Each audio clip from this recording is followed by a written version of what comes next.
कल आप लोग को जो पढ़ाया गया था उस दिन, ठीक है, वो आपको पढ़ाया गया था किसके बारे में? किसके बारे में पढ़ाया गया था? क्रिया के बारे में पढ़ाया गया था ना, अकर्मक क्रिया और सकर्मक क्रिया। क्रिया के बाद हम लोग चलते हैं थोड़ा बहुत ज्यादा आप लोग जो है क्या रहते हैं वर्णमाला के लिए, तो वर्णमाला को आज कवर करेंगे हम लोग। किसको कवर करेंगे? वर्णमाला। वर्णमाला क्या होती है, कैसे उसको याद रखना है, कैसे पढ़ना है, सारे ट्रिक के साथ आप लोग अब जो है कि वर्णमाला को देखेंगे। उस पर टेक ना लगाओ तो सड़क के आज कपारे पर ना तो कहीं जाने के तो लंबा में कितना जाने के कपार पड़ेगा तो पता। चलिए सर ऊपर करिए। देखिए वर्णमाला हम लोग शुरू करते हैं, ठीक है। वर्णमाला में देखिए क्या होता है आपका हिंदी वर्णमाला। हिंदी वर्णमाला में जो स्वर होते हैं वो होता है अ, आ, ई, छोटा ऊ, बड़ा ऊ, ऋषि, ए, ओ, औ। ये टोटल कितनी संख्या होती है इनकी? 11। टोटल संख्या कितनी होती है?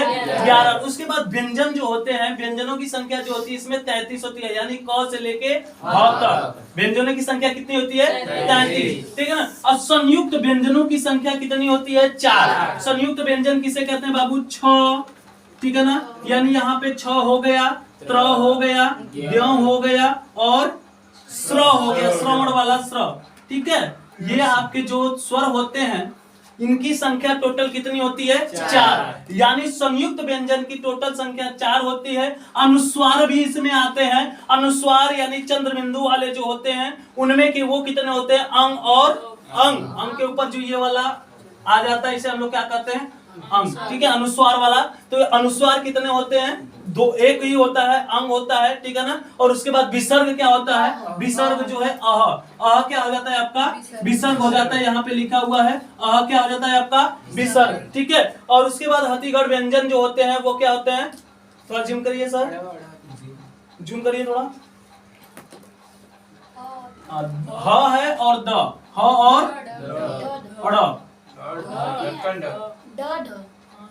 ड, ड होता है सर, ड और ढ, ठीक है। ये आपके क्या हो गए? त्रिगुण व्यंजन हो जाते हैं, ठीक है। अब इसमें देखिए भाषा जो होती है, भावों को अभिव्यक्त करने का यह एक माध्यम जो होता है वो भाषा कहलाता है। इसमें आपके जो है कि हिंदी वर्णमाला आते हैं जिनमें संयुक्त व्यंजन आपके जो हो जाते हैं 6 तरह के हो जाते हैं। अच्छा ये बताइए, मैंने अभी अभी बताया कि हिंदी वर्णमाला में व्यंजनों की कुल संख्या कितनी होती है? 33। व्यंजनों की कुल संख्या 33। व्यंजनों की जब कुल संख्या 33 हो जाती है बाबू तो इसमें संयुक्त व्यंजन कितने होते हैं? 4। संयुक्त व्यंजन की संख्या 4। और हिंदी वर्णमाला में कुल कितने वर्ण होते हैं? 52। कुल कितने वर्ण होते हैं? 52। और विसर्ग क्या होता है? अनुस्वार क्या होता है? अनुस्वार किसे कहते हैं? अनुस्वार की संख्या कितनी होती है? 1। विसर्ग की संख्या कितनी होती है? 1। हिंदी वर्णमाला में कुल कितने वर्ण होते हैं? 52, ठीक है। और इन्हीं के मिलाने से और इन्हीं के मिला करके शब्द जो बनाए जाते हैं, शब्दों के मेल से वाक्य बनाए जाते हैं। और वाक्यों को ही हम लोग क्या कहते हैं? वाक्य किसके अंतर्गत पढ़ते हैं? भाषा के अंतर्गत। किसके अंतर्गत कहते हैं? भाषा। भाषा की सबसे छोटी यूनिट अगर हम कह सकते हैं सबसे छोटी इकाई तो वो होता है वर्ण। क्या होता है? वर्ण या अक्षर, ठीक है ना। वर्ण या अक्षर, वर्ण या अक्षर के मेल से क्या बनाए जाते हैं? शब्द बनाए जाते हैं। और शब्दों के मेल से जिनका कोई सार्थक अर्थ बने, क्या बने? सार्थक अर्थ बने, उनसे हम लोग क्या बनाते हैं? उसे वाक्य कहते हैं या उनसे वाक्यों का निर्माण होता है। हिंदी भाषा के अंतर्गत देखिए क्या होता है, आगे करिए। हिंदी भाषा, ठीक है। हिंदी भाषा मूलतः आर्य परिवार की एक भाषा है। इसकी लिपि देवनागरी है जिसका विकास कहां से हुआ है? पॉइंट से। ये याद रखिएगा, इसका विकास जो हुआ है वो कहां से हुआ है? ब्राह्मणी लिपि से। तो पूछेगा कि हिंदी भाषा या जो है आर्य परिवार की भाषा का विकास कहां से हुआ है? तो ब्राह्मणी लिपि से। कहां हुआ है? ब्राह्मणी लिपि से। क्या हुआ है? ब्राह्मणी लिपि से हुआ है, ठीक है। इसकी लिपि क्या कहलाती है? इसकी लिपि क्या कहलाती है? देवनागरी लिपि कहलाती है, ठीक है ना। कह रहा कि हिंदी के विकास में वैदिक संस्कृति, अलौकिक संस्कृति, पाली, प्राकृतिक, अपभ्रंश एवं विदेशी भाषाओं जैसे अरबी, फारसी आदि का योगदान रहा है। यह एक तरह से सीक्वेंस है। देखिए छोटे एग्जामों में तो नहीं, लेकिन बड़े एग्जामों में ये इनका सीक्वेंस पूछ देता है। सबसे पहले हिंदी के विकास में कौन आया था? कौन हिंदी के? वैदिक संस्कृत बोली जाती थी। वैदिक संस्कृत से अलौकिक लौकिक संस्कृत का जो है कि जो है विकास हुआ, लौकिक संस्कृत से पाली का विकास हुआ, पाली से प्राकृत भाषा का विकास हुआ, प्राकृत भाषा से अपभ्रंश का विकास हुआ, अपभ्रंश से विदेशी एवं जैसे अरबी, फारसी और आदि भाषाओं का विकास हुआ, और ये सारे हिंदी भाषा में क्या है, एक महत्वपूर्ण योगदान देते हैं। क्लियर है? ठीक है ना। आगे चलिए, देखिए वर्ण या अक्षर क्या है। ठीक है, सबसे पहले हम जानते हैं वर्ण क्या होता है। वर्ण या अक्षर, वर्ण को हम लोग क्या कहते हैं, अक्षर। ठीक है ना, यानी कहने का मतलब है कि मुंह से निकलने वाली प्रत्येक ध्वनि, इसको अपनी भाषा में समझेंगे तो मुंह से निकलने वाली प्रत्येक ध्वनि जिसका कोई टुकड़े न किया जा सके, जिसके कोई टुकड़े न किया जा सके, वो क्या कहलाते हैं, ध्वनि, वर्ण या अक्षर कहलाते हैं। ठीक है ना। जैसे कह रहा है कि भाषा की लघुत्तम इकाई ध्वनि है, ध्वनि को लिखित रूप में वर्ण द्वारा प्रकट किया जाता है। ठीक है ना। वर्ण शब्दों का प्रयोग ध्वनि और ध्वनि चिन्हों के लिए किया जाता है। इस प्रकार वर्ण भाषा के मौखिक और लिखित दोनों रूपों के प्रतीक के रूप में प्रयोग किया जाता है। क्लियर है? ठीक है ना। देखिए वर्ण या अक्षर क्या होता है, मैंने बताया, इतना पूरा इतिहास पढ़ने की जरूरत नहीं है। मुंह से निकलने वाली प्रत्येक ध्वनि, मुंह से निकलने वाली प्रत्येक ध्वनि जिनका कोई टुकड़े न किया जा सके, जिनका कोई टुकड़े ना किए जा सके, उसे क्या कहते हैं, ध्वनि या वर्ण या अच्छा कहा जाता है। क्लियर है? इतना इतिहास पढ़ने से क्या मतलब, ध्वनि क्या होते हैं, वर्ण क्या होता है, अक्षर क्या होता है, मुंह से निकलने वाली प्रत्येक ध्वनि जिनका कोई टुकड़ा ना किया जा सके उसे ध्वनि या वर्ण या अक्षर कहते हैं। क्लियर हुआ? आगे चलिए।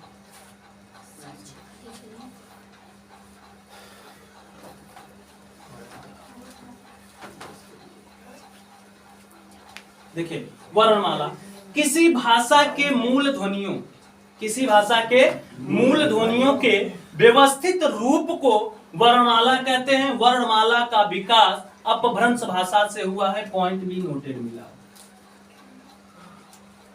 यहां ये क्वेश्चन बन रहा है, आपके एग्जाम में पूछने लायक। ठीक है।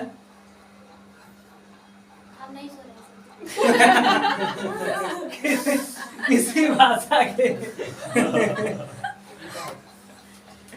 किसी भाषा के मूल ध्वनियों के व्यवस्थित समूह को क्या कहा जाता है, वर्णमाला कहते हैं। पूछेगा, एग्जाम में पूछ सकता है कि हिंदी भाषा की मूल ध्वनियों के व्यवस्थित समूह को क्या कहते हैं, तो वर्णमाला कहते हैं। अब पूछ देगा क्वेश्चन में, देखिए ये क्वेश्चन पूछा जा सकता है कि वर्णमाला का विकास किससे हुआ है या कहां से हुआ है। तो वर्णमाला का विकास कहां से हुआ है, अपभ्रंश भाषा से। कहां से हुआ है, अपभ्रंश भाषा से। यानी वर्णमाला का विकास कहां से हुआ है, अपभ्रंश भाषा से हुआ है। ठीक है।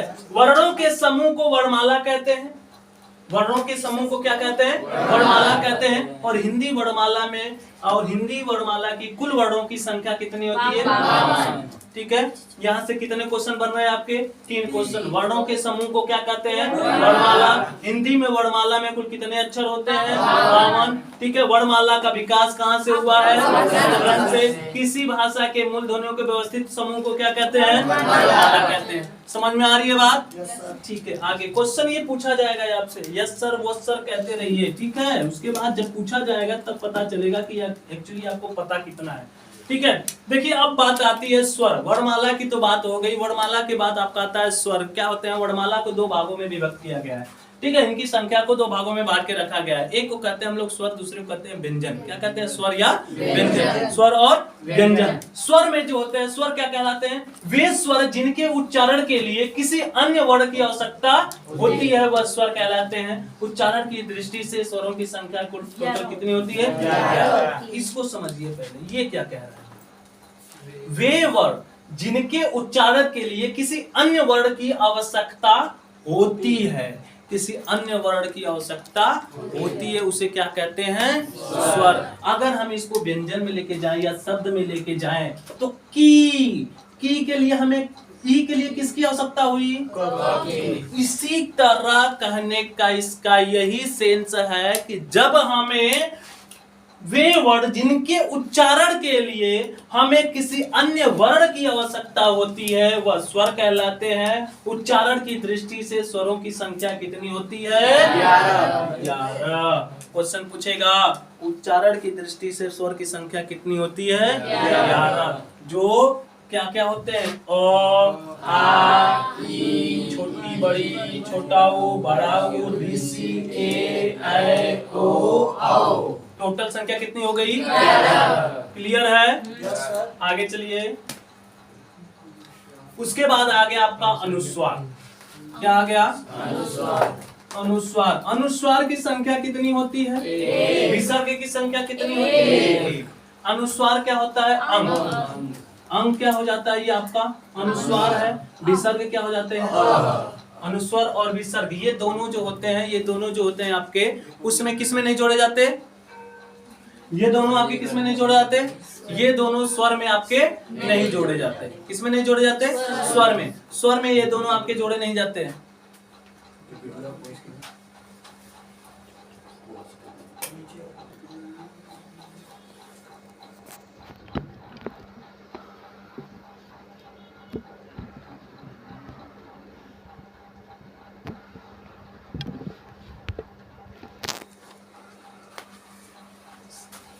ठीक है। करा कि अनुस्वर जो होते हैं वो अंग होते हैं, विसर्ग क्या होता है? आ होता है। आगे चलिए। अग्रस्वर, ये बात आती है, देखिए यहां से बात समझिए। अग्रस्वर क्या होता है? अग्रस्वर क्या होता है? जिन वर्ण स्वरों के उच्चारण में जिह्वा का अग्रभाग सक्रिय होता है उसे अग्रस्वर कहते हैं। जिनके उच्चारण में जिह्वा का अग्रभाग, किसका? अग्रभाग, जीवा यानी जीभ, जीवा यानी जीभ, जीभ का अग्रभाग सक्रिय रहता है, सक्रिय होता है, उसे क्या कहते हैं? अग्रस्वर कहते हैं। क्या कहते हैं? अग्रस्वर कहते हैं। जैसे ई, ए, ऐ, अ या ई। ठीक है। देखिए बड़ी ई, इसमें आगे वाला जो जीभ का आगे वाला भाग है वही ऊपर नीचे करता है और एक दूसरे से लड़ता है। तालू से लड़ेगा तो जीभ से लड़ेगा या तो फिर दांत से लड़ेगा। उसमें कौन से होते हैं? आगे वाला भाग सक्रिय होता है। जिन ऐसे स्वर जिनके उच्चारण में जिह्वा का अग्रभाग सक्रिय रहता है उसे अग्रीय स्वर कहते हैं बाबू। जैसे मान लीजिए ई हो गया, ए हो गया, ऐ हो गया, ओ हो गया या ई हो गया। ठीक है। नेक्स्ट चलिए। पश्च स्वर क्या होते हैं? पश्च स्वर ऐसे स्वरों के उच्चारण जिनमें जिह्वा का पाछे वाला यानी पश्च भाग सक्रिय होता है उसे पश्च स्वर कहते हैं। क्या कहते हैं?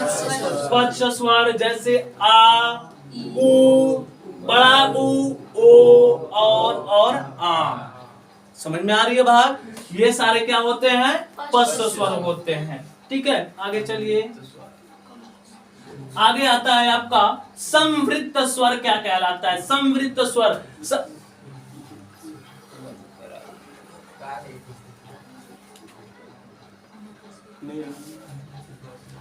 देखिए समृद्ध स्वर क्या होते हैं? समृद्ध स्वर का अर्थ होता है कम खुलना, अर्थात जिन स्वर के उच्चारण में मुंह कम खुलता है। ध्यान सुनिएगा। समृद्ध स्वर का मतलब होता है कि मुंह का कम खुलना। किसका? मुंह का कम खुलना। यानी जिनके उच्चारण से हमारा मुख कम खुलता है उन्हें क्या कहा जाता है? समृद्ध स्वर कहा जाता है। क्या कहा जाता है? समृद्ध स्वर। ऐसे स्वर जिनका, ठीक है ना, जिनसे हमारा मुंह कम खुलता है, अर्थात जिन स्वरों के उच्चारण में मुख कम खुलता है उन्हें क्या कहते हैं? समृद्ध स्वर कहते हैं। जैसे ई और उ, इसमें मुंह खुल रहा है पूरा नहीं, आधा मुंह खुल रहा है। देखो ई का मतलब अगर हम कहें तो एक दांत को एक पर एक बैठा के भी ई बोल सकते हैं, ई बोल सकते हैं ना, यानी मुंह पूरा नहीं खोल सकता है। उसी तरह से ऊ में मुंह खुल रहा है पूरा नहीं। तो कुछ ऐसे वर्ड्स होते हैं जिनमें मुंह पूरा नहीं खुलता है, ऐसे वर्डों को क्या कहा जाता है? समृद्ध स्वर। क्वेश्चन में दे देगा 4 ऑप्शन दे देगा स्वरों में और पूछ देगा कि इनमें से निम्न में से स्वनिवृत्त स्वर क्या होते हैं, तो आप कौन से ऑप्शन में लगाएंगे, बड़ी ई या छोटी ऊ, छोटा ऊ, बड़ा ऊ या सॉरी बड़ा ई या बड़ा ऊ, बड़ा ई या बड़ा ऊ, ठीक है। ये दोनों क्या हो जाएंगे, आपके समृद्ध स्वर हो जाएंगे। क्लियर है, ठीक है, आगे चलते हैं।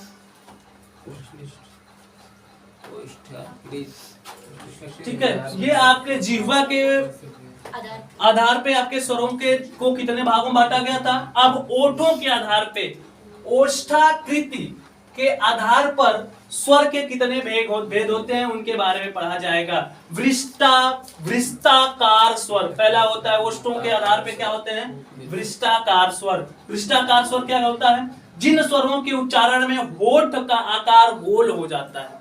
होठ का आकार क्या हो जाता है, गोल, जैसे ऊ में गोल हो जा रहा है ना, तो कह रहा है कि ऐसे स्वर जिन स्वरों के उच्चारण में ओठ का आकार गोल हो जाता है उन्हें क्या कहते हैं, वृत्ताकार स्वर कहा जाता है। क्या कहा जाता है, वृत्ताकार स्वर कहा जाता है। ये सारी चीजें आपने पढ़ी थी, कभी कभी पढ़ा था, किसी किताब में था, किसी किताब में था ये नहीं। अगर एग्जाम में दे देगा तो क्या करोगे, अब तो कर लोगे, इससे पहले छोड़ देते, 1 नंबर कम होता, ठीक है ना। जैसे कि कल पृथ्वी का पर्यायवाची दे दिया था, ऑप्शन में 4 ऑप्शन दिया था, उसमें से विपुला और नारायणी, ये दोनों में बहुत ज्यादा लड़के कंफ्यूज थे कि विपुला मारा जाए या नारायणी मारा जाए। क्यों विपुला में कंफ्यूज थे, क्योंकि विपुल जो होता है वो बिजली का भी पर्यायवाची होता है, चंचला विपुला, ठीक है ना, दामिनी उमनी करके, ये किसका, बिजली का भी पर्यायवाची होता है। और नारायणी जो होता है लक्ष्मी का पर्यायवाची होता है, सरस्वती का पर्यायवाची होता है, परंतु पृथ्वी का भी होता है, ये किसी को पता नहीं था, ठीक है। विपुला भी पृथ्वी का होता है लेकिन ये किसी को पता नहीं था। लेकिन इन दोनों में से अब एग्जामिनर कौन सा सही करेगा ये किसी को पता नहीं है।